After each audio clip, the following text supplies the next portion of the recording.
I got the text on a Wednesday afternoon. Dinner at Delvino's, 7 p.m. We have big news. It was from my mom, sent to the family group chat that I'm usually the last to hear from. No context, no extra messages, just that. But what caught me wasn't the place or the time. It was the tone. That word, big, felt intentional. Like they wanted me to be curious. Like they wanted me there. And I went. Because no matter how distant things have felt lately, they're still my family, right? I remember pulling into the parking lot that night. The sun was just starting to dip, casting these long shadows across the pavement. I took a breath before stepping out of the car, adjusting the collar of my nurse's uniform. I hadn't had time to change. My shift had ended late, and I'd rushed over without even grabbing dinner. But part of me was excited. Maybe things were finally changing. Maybe this time I'd be part of something. As I walked into the restaurant, I could already hear the laughter. I turned the corner into the private dining room and froze. There they all were. My mom, Marlene, sipping wine and smiling like she was posing for a magazine cover. My dad, Gerald, arms crossed, nodding politely as he listened to Tessa. And Tessa, my younger sister, was glowing. Her hair freshly styled, makeup flawless, surrounded by everyone's attention as always.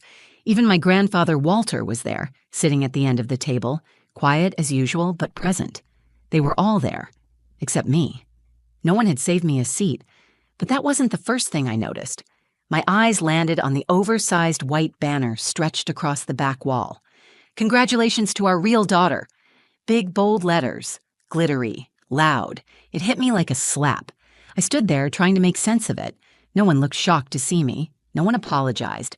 My mom raised her glass casually and said, "Oh, good, you made it. We've already started." Tessa looked me up and down and smirked. Didn't have time to change? I nodded stiffly and forced a smile. Got off work late. There was a weird kind of silence after that. Not awkward, comfortable, for them. Like I was the guest, not the daughter. Like this wasn't for me at all. A waiter came by and slid a spare chair to the edge of the table for me. No one moved to make room. I sat there quietly, trying to shrink myself small enough to disappear. That's when my mother lifted her glass again. To Tessa, she said with a proud, dramatic smile, "Our real daughter. We finally have something to celebrate." Everyone clinked their glasses, except me. I stared down at the tablecloth, unsure if I'd misheard. Real daughter? Tessa laughed. Okay, I'll explain," she said like she was telling a joke. She leaned in with a gleam in her eye. "I did one of those DNA kits. It turns out I'm not adopted. I'm actually your biological child. Mom and Dad thought they had me through surrogacy, but I'm theirs. Fully, completely theirs."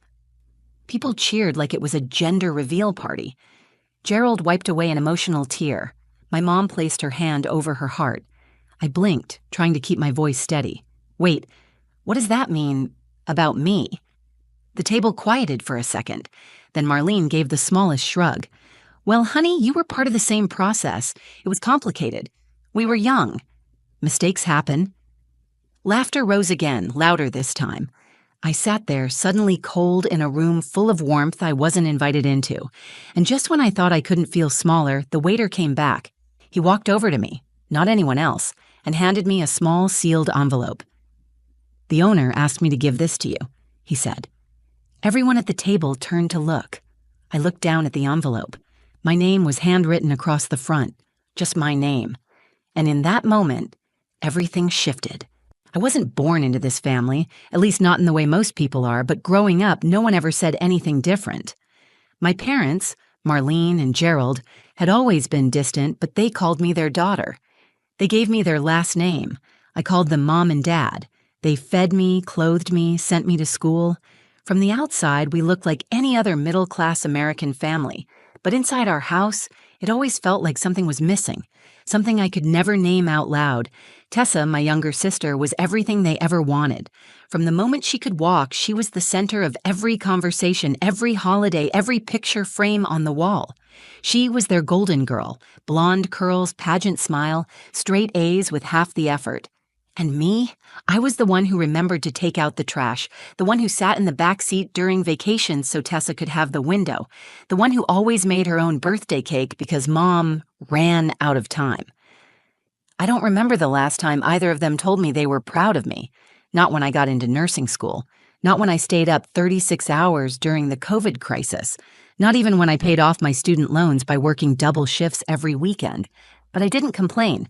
I thought maybe that was just how families worked. Maybe love didn't always look like hugs or applause. Maybe being the responsible one meant you didn't get a spotlight.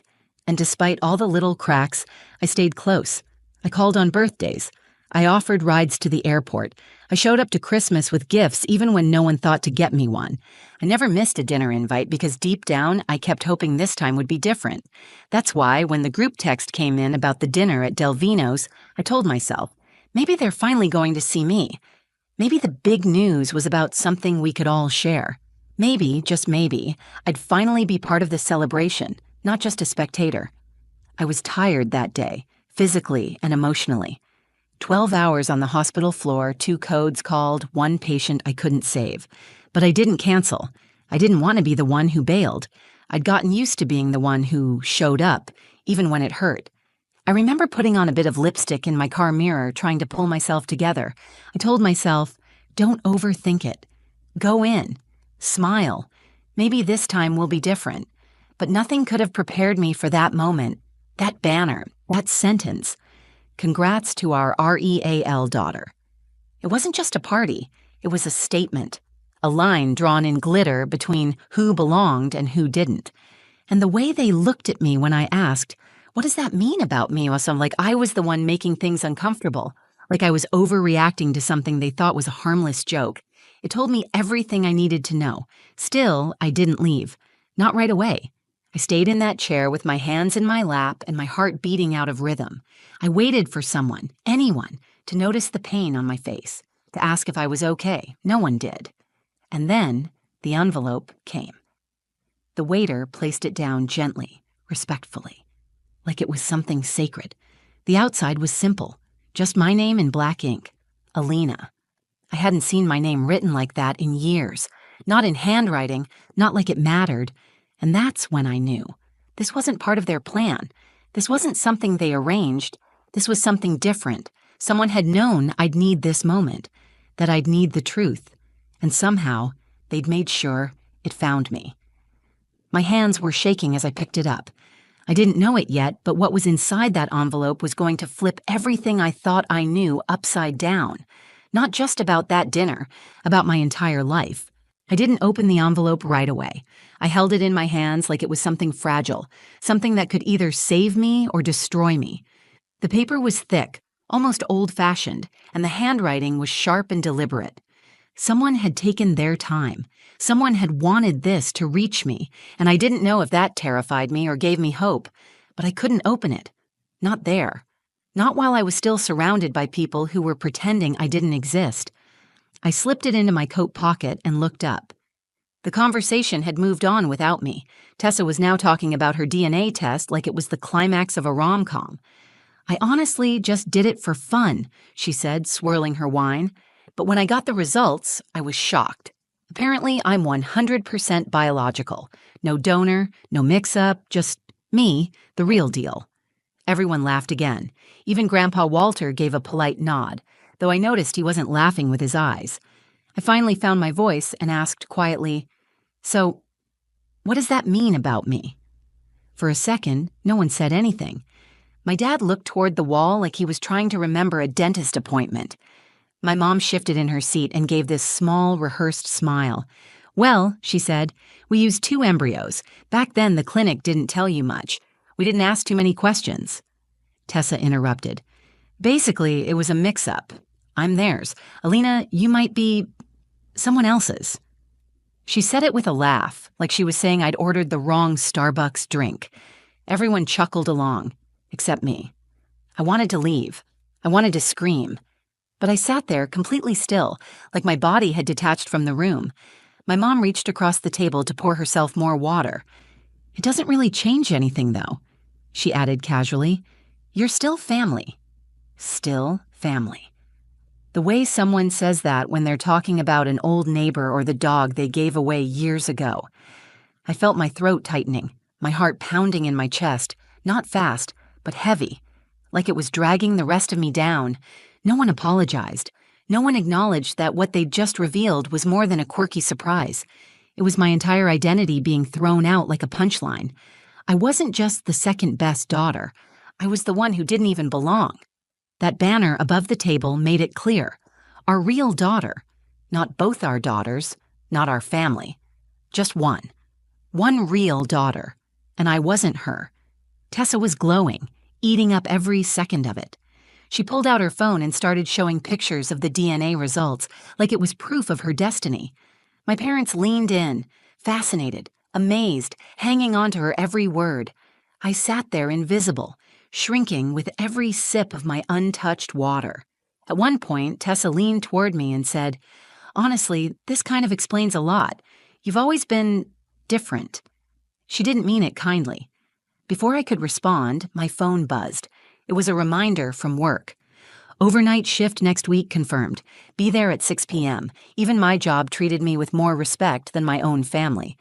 I swallowed the rising heat in my throat and stood up. "I'm going to step outside for some air," I said. No one stopped me. No one asked if I was okay. My chair scraped softly against the floor, and their conversation continued without skipping a beat. I stepped into the cold night air, pulled the envelope from my coat, and stared at it under the street lamp. I was shaking, not just from the cold, but from the realization that I had never truly been part of that table. Not when I was 5, not when I was 15, not tonight. And somewhere inside that envelope, I had a feeling I was about to find out why. I stood outside that restaurant like the ground beneath me wasn't real anymore. The laughter from inside kept spilling through the window. Soft clinks of glasses, familiar voices, stories told for the 50th time. If you didn't know better, you'd think it was just another family gathering, just another ordinary dinner. But something had split wide open inside me, and all I could hear was the sound of paper unfolding in my hands. The envelope was warm now from how long I'd held it, my name, Alina, still staring back at me like it belonged to someone else. For a second, I thought about not reading it. Maybe it would be easier to walk away from it all and just carry the not knowing. But I'd spent most of my life doing exactly that, quietly swallowing things that didn't make sense, excusing the cold looks, pretending their love felt like enough. I was done pretending. So I tore open the seal. Inside was a single folded sheet of paper. The handwriting stopped me cold, slanted, elegant cursive, familiar in a way I couldn't place at first. Then it hit me. Grandpa Walter. I hadn't seen his handwriting since I was a child, back when he used to mail me birthday cards with $2 bills tucked inside. He'd stopped years ago. Or maybe someone had made him stop. I opened the letter. Alina. If you're reading this, it means they finally told you. Or maybe they told you just enough to hurt you, not enough to explain. I've waited years for this moment. There's something I've needed to say for a long time, but I was asked not to, and I kept that promise. Until now. I could barely breathe. You were never supposed to end up with them. Your mother, your real mother, was my daughter's best friend. Her name was Camilla Cardenas. She was strong, fierce, kind. She wanted you more than anything, but she died in a car accident when you were just a baby. No one talks about her anymore. They buried her memory to protect themselves. Not you. I felt my knees give. I sat down on the stone bench near the sidewalk. The letter trembled in my hands. Camilla. My mother had a name I'd never heard, a name they'd never once spoken. After the accident, Marlene stepped in. She offered to take you in. She said it was the only way to keep you safe and cared for. At the time, I believed her. She was my daughter. I wanted to trust her, but the truth is, she didn't take you out of love. She took you out of guilt and pride. She didn't want to raise her best friend's child. She wanted to erase her. I tried, Alina. I tried to keep you close. But Marlene didn't want me involved. She said I confused things. She said it was better for you if you just moved on. I remembered how my grandfather used to pull me aside at family gatherings and whisper things like, "You're stronger than they know," Or you see things clearly, just like your mother. I thought he meant Marlene. Now I knew he hadn't. I kept Camilla's things, letters, journals, photos. I have one of her holding you in the hospital, smiling so wide you'd think she was the luckiest woman alive. She was. You were her miracle. You still are. Come see me tonight. I'm still here. I'll tell you everything. Love, Grandpa Walter. The letter slipped from my fingers, landing softly in my lap like it had delivered its final weight. My chest felt like it was caving in and expanding all at once. Every part of me that had been waiting to be chosen, to be included, to be seen, suddenly felt irrelevant. I didn't want to be seen by them anymore. I didn't need to be. I looked up at the restaurant window. My family, the people I thought were mine, were still talking, still celebrating, still living in the center of their own story where I had never truly belonged. They hadn't lost anything tonight. But I had found something, a thread of truth, a name, a mother, a grandfather who had never given up on me, a family I had never been told about, one that might have actually loved me the way I'd always longed for. I stood up. This time, I didn't hesitate. I walked straight to my car, hands steady now. I didn't say goodbye. I didn't owe them that. They'd had 30 years to tell me the truth, and they chose silence. But someone else had chosen love, and he was waiting for me. The drive to Grandpa Walter's house felt longer than it was. It was only 15 minutes from the restaurant, but every red light stretched into an eternity. My fingers gripped the steering wheel tighter than I needed to. My thoughts raced faster than my heart. I was shaking, not from fear, but from the overwhelming pull of something I had never felt before. Truth. I didn't know what I'd find when I got there. I just knew I had to go. When I pulled into the driveway, his porch light was already on. He was sitting on the swing, exactly like he had when I was little. Back then, I'd climb onto the seat beside him and ask questions about everything. I'd thought of him as the only adult who really listened to me. Now I knew why. He stood up slowly when he saw me. No words at first. He just opened his arms, and I walked into them like I was coming home. He held me longer than I expected, longer than anyone had in years. When he pulled back, his eyes were glassy, but his voice was steady. "I'm so sorry you had to find out like that." I nodded, too choked up to answer. He led me inside, and everything smelled like cedarwood and old memories. The living room hadn't changed in decades. The same crocheted blankets, the same vintage lamp with a leaning shade. But now it felt different, like it belonged to me somehow. On the coffee table sat a small wooden box. He opened it slowly, as if it were sacred. Inside were letters, stacked carefully, all in the same handwriting, some addressed to me, some never sent. "Your mother wrote these during her pregnancy," he said, "and a few after you were born. She used to say she could feel your heartbeat before you even kicked. She talked to you every day. She loved you so fiercely, Alina." He handed me a photograph. It was a hospital room. A young woman with deep brown eyes and long, dark hair was cradling a newborn. Her face was soft, glowing, joyful. "That's Camilla," he said. The room blurred around me. I had never seen her before, but I knew her. I looked at her the way a child looks into a mirror for the first time and finally sees their own face clearly. I saw myself in her nose, her cheekbones, the way she cradled me, like I was everything. That picture did something no DNA test or family dinner ever could. It made me feel real. My voice trembled. "Why didn't they tell me?" Walter sat down beside me. They didn't want to love something that reminded them of what they took. Marlene always lived in Camilla's shadow. When Camilla died, she saw her chance to rewrite the story. And Gerald, he just followed whatever made life easier. But I knew I couldn't let Camilla's daughter vanish. So I stayed close as they'd let me, and I waited for the day you'd come to me. He pulled out a faded envelope marked for Alina, when she's ready. It was my mother's handwriting. I opened it slowly, hands shaking, heart wide open. "My dearest Alina, if you're reading this, it means I couldn't stay long enough to raise you, and I'm so sorry for that, but I need you to know something no one else can ever take away. You were wanted. You were chosen. You were loved. If they tried to make you feel small, It's because they were afraid of how big your heart could be. Don't let them dim your light. You are mine, and I am yours. Always. Mom tears spilled freely. Not out of grief, but out of recognition. For the first time in my life, I wasn't questioning if I mattered. I knew I did, and I knew who I was. I wasn't the leftover daughter. I wasn't a burden. I wasn't the girl who had to earn her place at the table. I was Camila Cardenas's daughter. Loved, fought for, chosen. I looked at Grandpa Walter and smiled through tears. I want to know everything. He smiled back. Then let's begin. I stayed at Grandpa Walter's that night. We talked until nearly 3 a.m. He showed me more letters, more photos, pieces of a life I'd been living on the edge of without ever knowing it.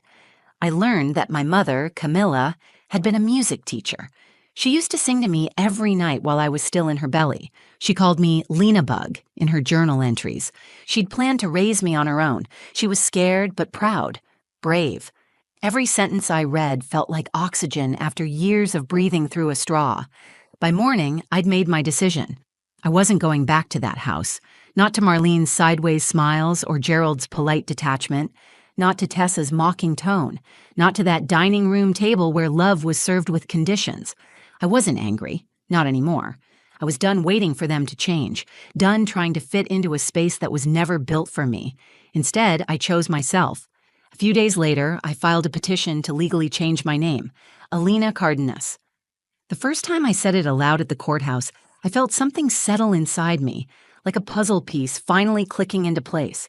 My real name, my mother's name, my truth. I moved into Walter's guest room temporarily. The walls are covered with photos of Camilla and her students, her violin hanging by the door.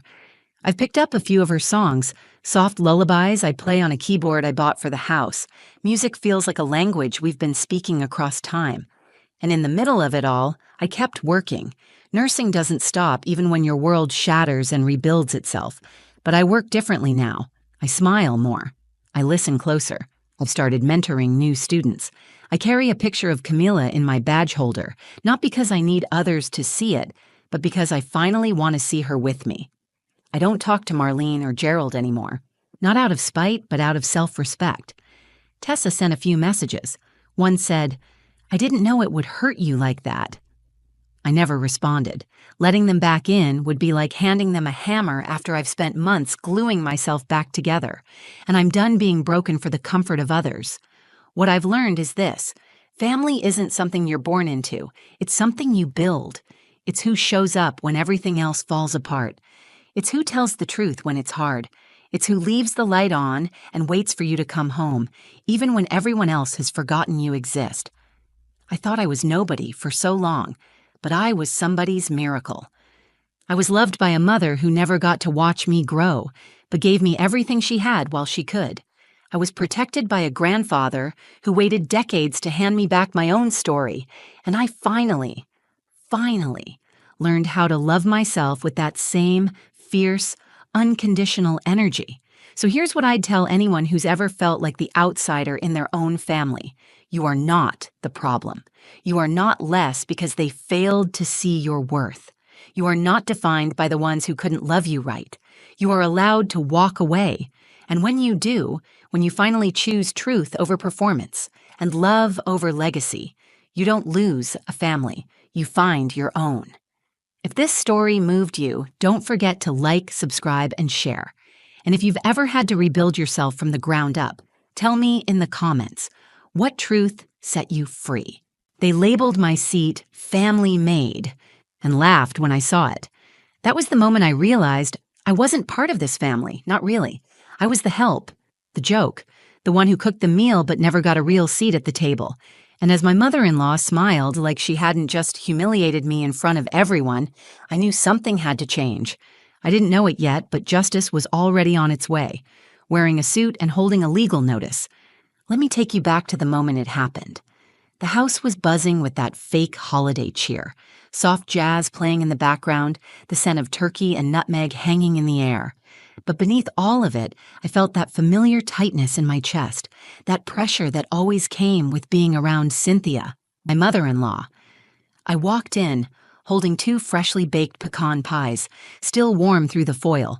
My hands were starting to shake, but I told myself it was just the cold outside, or maybe the nerves. I never showed up empty-handed, never had. I cooked half the dishes on that table, but none of that mattered. My eyes locked on the chair at the end of the long, perfectly decorated table. It was my usual seat, close to the kitchen, where I could easily jump up when someone needed something, but this time it had been decorated. A satin ribbon was tied to the back, and taped to the front of the seat was a handwritten sign, thick black marker, big block letters. Family made. I froze. For a second, my brain tried to make sense of it. Maybe it wasn't meant for me. Maybe it was some kind of joke, some weird Thanksgiving prank. But then Cynthia's voice cut through the room. "Oh, Rachel," she called out, fake surprise coating every word. "Look, we saved your seat. Don't worry, you'll still be serving, just like always." She laughed, tossing her head back like she'd said the funniest thing in the world. And they followed. Her sister Barbara gave a dramatic eye roll and chuckle. Marlene, the other sister, smiled politely without saying anything. Even Mark, my husband, looked up from his phone and smirked before quickly looking away. I just stood there, pies trembling in my hands. My face burned, not from anger, at least not at first. It was shame, embarrassment, that deep, quiet humiliation that creeps up your spine and leaves you speechless. I forced a smile, or maybe it was a twitch. I don't even know. My whole body felt locked in place. My heart was pounding so loudly I could barely hear anything else. Inside, I was screaming. Why would they do this? Why would he let them? I looked at Mark again. He wouldn't meet my eyes. He was pretending to scroll through his phone, pretending he didn't see, pretending he wasn't letting his mother humiliate me again. I swallowed the lump in my throat and slowly walked toward the table. My legs felt weak. The warmth from the pies in my arms had started to sting, but I welcomed it. It reminded me I was still standing. I set them down carefully on the sideboard and turned back toward the table. That's when I felt it. A buzz in my pocket. 3 short vibrations. A text. I slipped my phone out slowly, heart still hammering. My eyes flicked to the screen.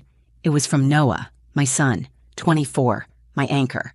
He'd promised me he'd stop by later that afternoon, but this message only said 3 words: "We're coming in." My breath caught.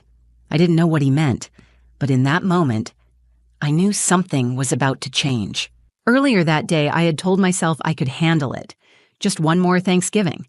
I'd said that every year, like a mantra, a survival tactic. I woke up at 5:30 that morning, like I always did on holidays, slipped out of bed quietly so I wouldn't wake Mark. Not that he would have noticed if I stayed or left. He'd already mentally checked out days ago, probably buried in work emails or fantasy football stats. The kitchen was cold. I wrapped my robe tighter and started prepping the stuffing, my grandmother's recipe, the one I'd taught myself to make from memory after she passed. The smell of sautéed onions and sage filled the air. It should have been comforting, but I couldn't shake the tightness in my chest, that low, anxious thrum that always came around Cynthia. I kept glancing at the clock. I had 2 hours to get the pies done, get Noah's favorite cranberry compote chilled, and make sure Mark had ironed his shirt, because of course he wouldn't think to do it himself. As I worked, I could feel my shoulders tightening. My jaw ached from clenching. I told myself this time would be different. Maybe Cynthia would be decent. Maybe Barbara wouldn't make one of her passive-aggressive jokes. Maybe someone, anyone, would acknowledge the hours I poured into this meal. But I knew better. Mark finally wandered into the kitchen around 9, yawning, shirtless, scratching the back of his head like a sitcom husband. "Smells good," he mumbled, grabbing a slice of bread straight from the counter. "You almost done?" "Almost," I said, trying to keep my tone even. "Just have to get these pies in." He kissed my cheek, absent-minded, distracted, then disappeared down the hall. No offer to help. No thanks. Just silence. The silence that had become our language over the last few years. As I rolled out the pie crust, my hands moved automatically, but my mind drifted to Noah. He'd called me 3 nights ago, said, "Mom, you don't have to go this year, you know. You don't owe them anything." I had laughed it off, told him I'd be fine, that I didn't want to cause drama, that keeping the peace was more important. But Noah had gone quiet. Then he said something that stuck with me. Peace isn't peace if it costs you your dignity. I didn't say anything back then, but it hit me hard, because deep down I knew he was right. I'd confused silence with strength, tolerance with grace. But every year I chipped away a little more of myself just to sit at their table. After the food was packed up and the car was loaded, I stood in the driveway for a full minute before getting in. My hands were cold on the steering wheel. My stomach was in knots. I was scared, not of Cynthia, not really, but of the truth I'd been pushing down for so long, that maybe I wasn't welcome, that maybe I never had been. The ride over was quiet. Mark sat beside me texting the whole time. I watched the world blur past the window, dead leaves skipping across the road, gray clouds hanging low like the sky itself was holding its breath. By the time we pulled up to Cynthia's house, I had already rehearsed my smile, already reminded myself to be helpful, pleasant, invisible, like always. What I didn't know was that Cynthia had plans of her own, and that this year she wasn't just going to ignore me, she was going to humiliate me, and yet, somehow, even she wasn't ready for what was coming next. I wish I could say I was surprised, but when I walked into that dining room and saw the sign, "Family Made," taped to the back of my chair, part of me just sank. The pies I was carrying were still warm, but my fingers went cold. My chest tightened like someone had tied a rope around it and pulled. I stood there, rooted to the floor, hoping, begging that it wasn't meant for me. But Cynthia made sure there was no confusion. She spotted me, eyes gleaming like she'd been waiting for this moment, her red lipstick stretched into a grin. "Oh, Rachel," she called out, "we saved your usual seat." Then she added with a wink, loud enough for everyone to hear, "Don't worry, you'll still be serving, just like always." The room erupted into laughter, but it wasn't the kind that makes you feel included. It was sharp, pointed, like knives disguised as smiles. Barbara snorted, covering her mouth with a napkin. Marlene gave one of those polite little chuckles and immediately looked away, like she couldn't quite bring herself to meet my eyes. And Mark? He glanced at the chair, at the sign, at me, and then turned back to his phone. He didn't say a word. I stood there with both pies still in my hands, my face burning, trying to smile through it. But I couldn't. I physically couldn't. My throat felt raw. My jaw was clenched, so tightly it was starting to ache. I could feel my eyes stinging, that awful sensation when you know tears are close but you can't, you won't let them fall. Not in front of them. Not again. I told myself to move. Just walk to the kitchen. Set the pies down. Act like it didn't bother me, but my legs were like cement. My mind was screaming, why? Why do they do this to me every year? But I already knew the answer. Because I let them. Because I showed up early and stayed late. Because I cooked and cleaned and smiled while they dismissed me like background noise. Because I never stood up for myself. Not really. And because Mark never did either. They didn't respect me because no one had ever made them. And now they had reduced me to a label. A joke, a punchline taped to a chair. "Come on, it's just a bit of fun," Cynthia said, her voice sugary and fake. "You know how much we appreciate you." My gaze flicked to her, and for the first time, I didn't look away. I studied her, really studied her. The perfectly ironed blouse, the pearls, the smug tilt of her chin. And I realized something. She didn't see me as family. She never had. I was convenient, useful, manageable, but not equal. I turned slowly and carried the pies to the kitchen, my arms stiff. I didn't hear much of what was said behind me, just a few lingering chuckles, a chair scraping, glasses clinking. My heart was pounding so loudly I could barely hear anything else anyway. I set the pies down, leaned against the counter, and stared out the kitchen window. The backyard was still and gray. Bare branches trembled in the wind, and for a second, felt completely hollow. Then, my phone buzzed again. I pulled it from my pocket, half expecting a spam message, maybe Noah saying he was running late. But it wasn't that. "Be there in 10. My hands trembled as I read it. My breath caught in my throat. He was coming, and he wasn't coming alone.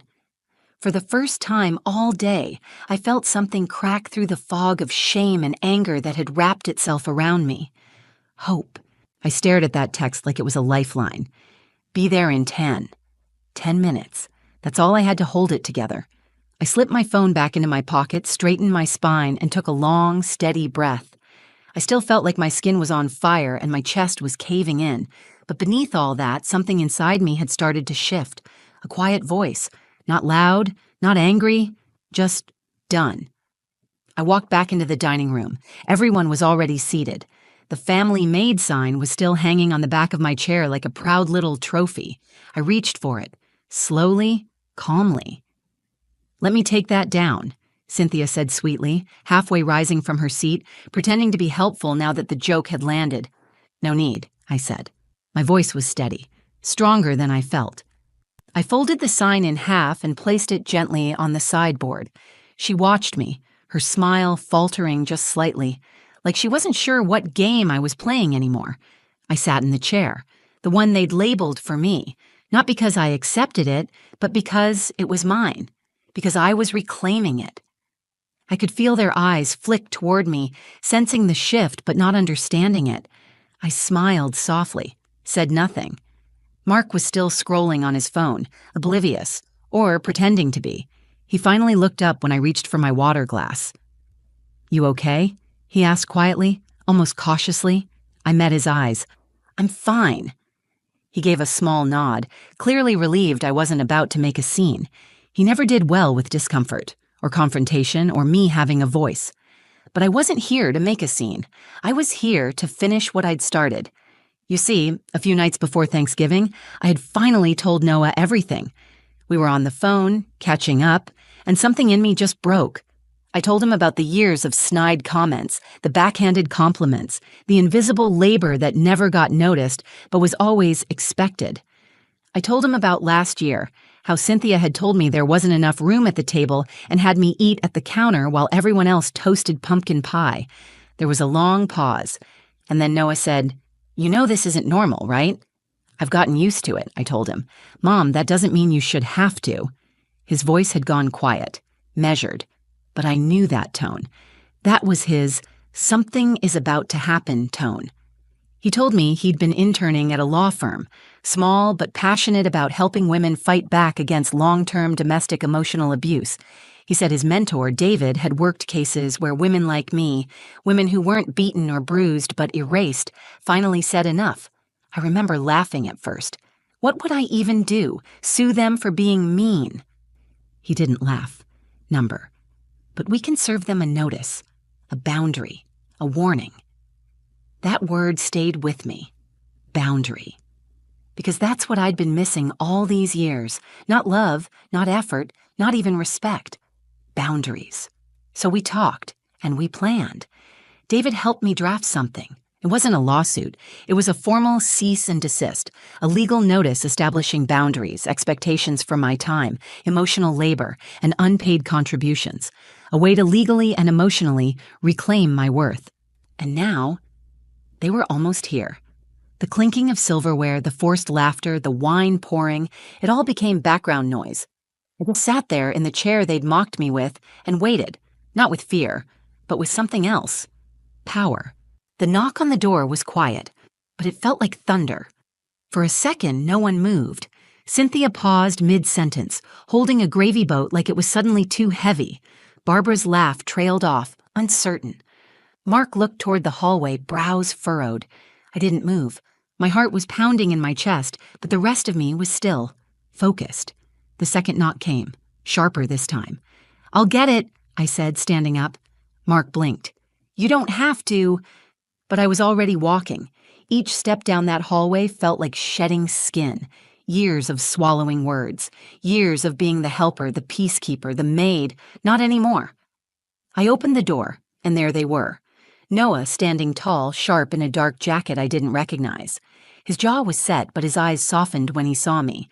Right behind him stood David, in a gray suit, holding a folder under his arm and wearing the kind of calm confidence that makes people instantly nervous. "Hi, Mom," Noah said. "Right on time," I whispered. I stepped aside to let them in. Cynthia was already standing at the edge of the hallway, hands on her hips, her smile frozen in place like she wasn't sure whether to be polite or pissed. "Noah, what a surprise," she said, voice syrupy sweet. "You didn't say you were bringing a guest." Noah gave a tight smile. This is David. He's here on behalf of my mom." The room stilled. David nodded politely. "Good afternoon. We're here to deliver a formal notice regarding the misuse of personal labor, emotional distress, and the ongoing expectation of unpaid service." Cynthia blinked. "Excuse me?" Mark stood up now. "What the hell is this?" I stepped forward. "It's not a lawsuit," I said calmly, meeting Cynthia's eyes. "It's a formal boundary, a cease and desist outlining my role in this family, what I will and will not continue to do." Barbara scoffed. "You're kidding, right?" "No," David said smoothly, opening the folder and handing Cynthia the document. "This outlines her labor over the past decade: cooking, cleaning, organizing holidays, managing logistics, all unpaid, all unacknowledged. It also states that she is no longer participating in family gatherings unless treated with basic dignity." Marlene finally spoke quietly. "Rachel, why didn't you say anything?" I turned to her. "I did, just not with lawyers before." Mark looked at me like I'd grown horns. "You brought legal action into Thanksgiving?" "No," I said softly. "You did, the moment you sat there and watched them humiliate me. Again." Cynthia's face had gone pale. Her voice was shaking now. "It was a joke." "No," I said. "It was a pattern." For the first time in years, the room was silent. Not fake, polite silence. Real silence. Uneasy. Heavy. I looked at the chair, the one with the sign, still folded neatly on the sideboard, and I felt something lift off me, like I'd finally set something down I'd been carrying for far too long. Noah walked over and stood beside me, hands in his pockets. He didn't say anything else. He didn't need to. Cynthia held the papers like they were on fire. "You're tearing this family apart." I shook my head. "Number, I'm saving myself from it." And with that, I turned, walked past the table, and headed for the front door. David followed, calm and professional. Noah looked at me, waiting. "You ready?" he asked. I nodded once. I've been ready for years. The drive home was silent, but it was the kind of silence that feels peaceful, not heavy. Noah kept glancing over at me like he was trying to read my expression, trying to see if I was okay. I didn't say much. I was still processing.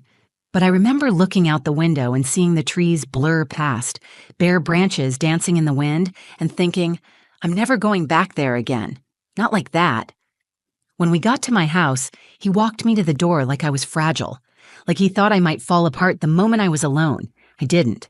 Instead, I poured myself a cup of tea, took off my shoes, and sat down at the kitchen table, my own table. And I let myself feel everything.